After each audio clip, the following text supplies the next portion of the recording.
अरे अरे अरे रुकिए रुकिए, इसलिए हमको गुस्सा आता है। धक्का काहे मारते हैं? अरे हम जानते हैं काहे धक्का मारते हैं। दोस्तों आज हद हो गया। पढ़ने के लिए गए कॉलेज, वहाँ पर दादागिरी स्टार्ट हो गया। हम आगे बैठेंगे, तुम पीछे जाओ। अरे हम पहले आए तो हम ना पहले बैठेंगे। अरे देश तो आज़ाद हो गया 1947 में ही। यही खातिर बाबा साहब भीमराव अंबेडकर संविधान दे के गया है। आज हम बता के रहेंगे कि हमको क्या क्या अधिकार है। जी बिल्कुल बता के रहेंगे। और आप सब भी देखिए क्या क्या अधिकार है। देखिए आज धक्का मत मारिएगा, पहले देखिए, देख लीजिए। आप भी देखिए, आप भी चाचा आप भी देखिए, सुनिए इधर। आज हम लोग बात करेंगे मौलिक अधिकार पर, जिसको इंग्लिश में बोलते हैं फंडामेंटल राइट्स। फंडामेंटल राइट्स क्या है, मौलिक अधिकार क्या है, इसके बारे में हम लोग आज चर्चा करेंगे, जानेंगे, समझेंगे। हमारा देश 15 अगस्त 1947 को आज़ाद तो हो गया, लेकिन हमें क्या क्या अधिकार है उसके बारे में आज जानने का प्रयास करेंगे। सबसे पहले ये जान लीजिए कि मौलिक अधिकार को अमेरिका के संविधान से लिया गया है। मौलिक अधिकार को कहाँ से लिया गया है? अमेरिका के संविधान से लिया गया है। अब आगे बात करेंगे। इसका वर्णन संविधान के भाग 3 अनुच्छेद 12 से अनुच्छेद 35 में की गई है। यानी इसका वर्णन, किसका वर्णन? मौलिक अधिकार का वर्णन संविधान के भाग 3 में अनुच्छेद 12 से 35 में की गई है। अब इसे मूल अधिकारों का जन्मदाता भी कहा जाता है। यानी हमें क्या क्या मूल अधिकार है, आपको क्या क्या मूल अधिकार है, ये जानने का प्रयास कीजिए आज इस वीडियो में। तो सबसे पहली बात कि मौलिक अधिकार के अंतर्गत हम लोग को क्या क्या राइट्स है, क्या क्या अधिकार है, जरा इसमें हम लोग चर्चा करते हैं। सबसे पहला समता या समानता का अधिकार। समता या समांतर क्या है मित्रों? समता मतलब बराबर।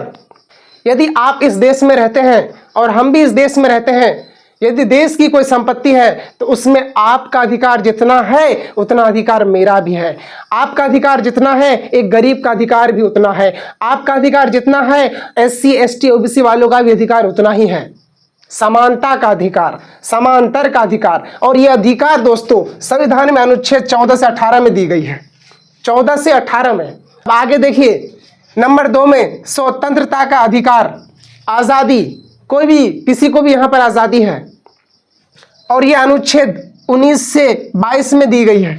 हमारा संविधान में अनुच्छेद 19 से 22 में स्वतंत्रता का अधिकार है, आज़ादी का अधिकार है। अब तीसरा जो है आपके सामने वो है शोषण के विरुद्ध अधिकार। आप किसी का भी शोषण नहीं कर सकते हैं, चाहे आप कितना भी अमीर रहे। सामने वाला आपका विपक्ष पार्टी कितना भी गरीब रहे, आप उसका शोषण नहीं कर सकते हैं। ये मौलिक अधिकार में है। हमारा संविधान ये कहता है। आप लोग संविधान को मिटाना चाहते हैं, नहीं मिटने देंगे, चाहे कुछ भी कर लीजिए, संविधान मिटने वाला नहीं है। यही खातिर बाबा साहब भीमराव अंबेडकर संविधान दे के गया है। इसी के कारण बाबा साहब भीमराव अंबेडकर को पूरे दुनिया में उसका गुणगान गाया जाता है, यही खातिर। अगला पॉइंट सुनिए। अगला पॉइंट में आपका दिया गया है चौथा, धार्मिक स्वतंत्रता का अधिकार। दोस्तों मित्रों, यदि आप इंडिया में रहते हैं, भारत में रहते हैं, तो आपको किसी भी धर्म को मनाने का अधिकार है। आप कोई भी धर्म मना सकते हैं, कोई भी धर्म अपना सकते हैं, किसी भी धर्म को आप मान सकते हैं। आपको कोई फोर्स नहीं कर सकता है कि आप मेरा धर्म कबूल कीजिए। आपको कोई फोर्स नहीं कर सकता है, ये आपका अधिकार है। आप इंडिया में, भारत में कोई भी धर्म अपना करके रह सकते हैं। ये धर्मनिरपेक्ष राज्य है। यहाँ पर कोई भी विशेष धर्म को विशेष दर्जा नहीं दी गई है। यहाँ पर इस देश में सभी धर्मों को बराबर अधिकार है। चाहे आप बड़ा धर्म से हो, छोटा धर्म से हो, कोई भी धर्म से हो, सभी धर्मों को समानता का अधिकार दिया गया है। सभी धर्म को बराबर दर्जा दी गई है। आप कोई भी धर्म यहाँ पर अच्छी तरह से मना सकते हैं। आपको कोई भी रोक नहीं सकता है, आपको कोई भी टोक नहीं सकता है। ये मेरा संविधान कहता है, बाबा साहब भीमराव अंबेडकर का संविधान कहता है। ऐसे ही महान नहीं बने वो जानते थे कि आगे क्या होने वाले हैं।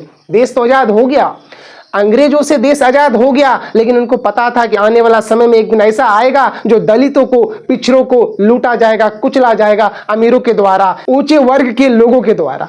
वो जानते थे, ज्ञानी थे, इसलिए वो संविधान में सब कुछ दे के गए। अगला पॉइंट देखिए आप। अगला पॉइंट है संस्कृति एवं शिक्षा संबंधी अधिकार। दोस्तों आप कोई भी संस्कृति अपना सकते हैं यदि आप इंडिया में हैं तो। जी बिल्कुल, यदि आप इंडिया में हैं तो आप कोई भी संस्कृति अपना सकते हैं, कोई भी शिक्षा ले सकते हैं। यहाँ पर एक अड़चन आ जाता है, यदि मैं हिंदू हूं तो उर्दू नहीं पढ़ सकता, ऐसा नहीं है। कोई भी आपको नहीं रोक सकता है, आप कोई भी धर्म से रहे, आप कोई भी शिक्षा ले सकते हैं। अगर आप हिंदू हैं तो उर्दू भी पढ़ सकते हैं, अरबी भी पढ़ सकते हैं, कुछ भी स्टडी कर सकते हैं। यदि मैं मुस्लिम हूं तो मैं संस्कृत पढ़ सकता हूं, कुछ भी किसी भी चीज का शिक्षा ले सकता हूं। ये हमारा मौलिक अधिकार में है। आज के बाद यदि कोई भी आपको टोके रोके तो आप उसको डायरेक्ट जवाब देंगे कि ये मेरा संविधान कहता है कि हमको ये आज़ादी है, हम स्वतंत्र हैं इस देश में, क्योंकि हमारा देश का जो संविधान है वो सबसे बड़ा है।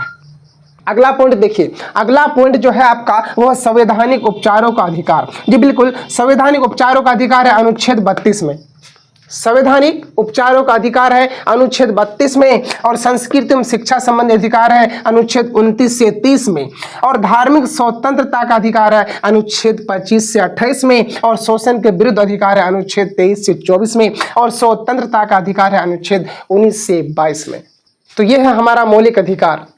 इंडिया में रहते हैं तो इंडिया का संविधान देखिए, हमारा संविधान क्या कहता है। अकबर के जमाने में अंग्रेज आना स्टार्ट किया, अकबर से तो छल हुआ ना। अकबर पढ़े लिखे नहीं थे, अनएजुकेटेड थे, उनसे छल हुआ।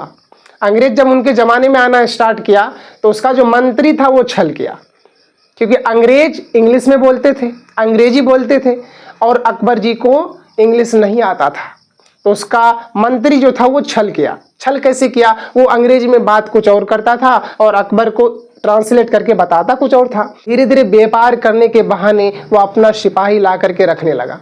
धीरे धीरे इसी तरह से चलते रहा और अचानक एकाएक कब्जा कर लिया और 200 साल तक हम लोग पर शासन किया।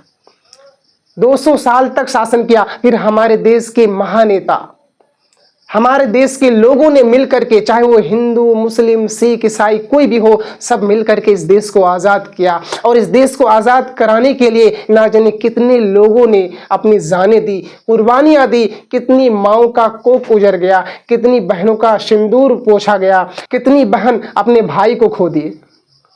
देश की आज़ादी हमें विरासत में नहीं मिली है। 15 अगस्त आ रहा है और ये वही 15 अगस्त है, ये वही आज़ादी है जो हम लोग को 15 अगस्त 1947 को मिली थी। आज़ादी तो मिल गई, लेकिन डॉक्टर भीमराव अंबेडकर ये जानते थे कि जिस तरह से हम पिछड़े वर्ग से आते हैं, आगे चल करके यदि मेरा देश ऐसा ही रह गया तो यकीनन जो अति पिछड़ा है, पिछड़े लोग हैं, उनको इस देश में रहने की इजाज़त नहीं दी जाएगी। इसलिए वो संविधान दे करके गया, और यही संविधान को आज उलटफेर करने की कोशिश की जा रही है उन नेताओं के द्वारा। याद रखना, इस संविधान को यदि जिस दिन उलटफेर कर दिया गया पूरी तरह से, तो समझ जाना कि उस दिन हमारा देश बहुत ही संकट में आ जाएगा। ऊंचे वर्ग के लोगों के द्वारा नीचे वर्ग के लोगों पर अत्याचार किया जाएगा, ठोकरें मारी जाएंगी, बहुत समस्याओं का सामना करना पड़ेगा। तो हमें अपना संविधान को जानना चाहिए, हमें क्या अधिकार है, हम किसके लिए लड़ सकते हैं, हम कहाँ बोल सकते हैं, हम कहाँ पर किससे क्या मांग सकते हैं।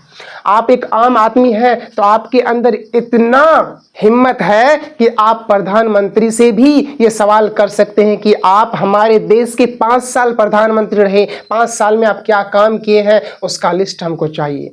एक आम आदमी को ये अधिकार है, और हम लोग अपना संविधान को नहीं जानते हैं, अपना अधिकार को नहीं जानते हैं।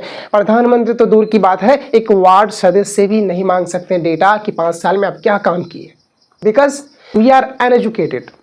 हम लोग को पता ही नहीं कि संविधान हमारा कहता क्या है, क्या अधिकार दिया गया है हमारे संविधान में। यदि आपको वीडियो अच्छी लगी हो, हमारी बातें यदि आपको अच्छी लगी हो, चैनल को सब्सक्राइब जरूर कीजिएगा और साथ ही साथ लाइक कर दीजिएगा। आप सबका मेरे लिए इतना ही बहुत सारा प्यार हो जाएगा। मिलते हैं अगले वीडियो में, तब तक के लिए बाय, धन्यवाद।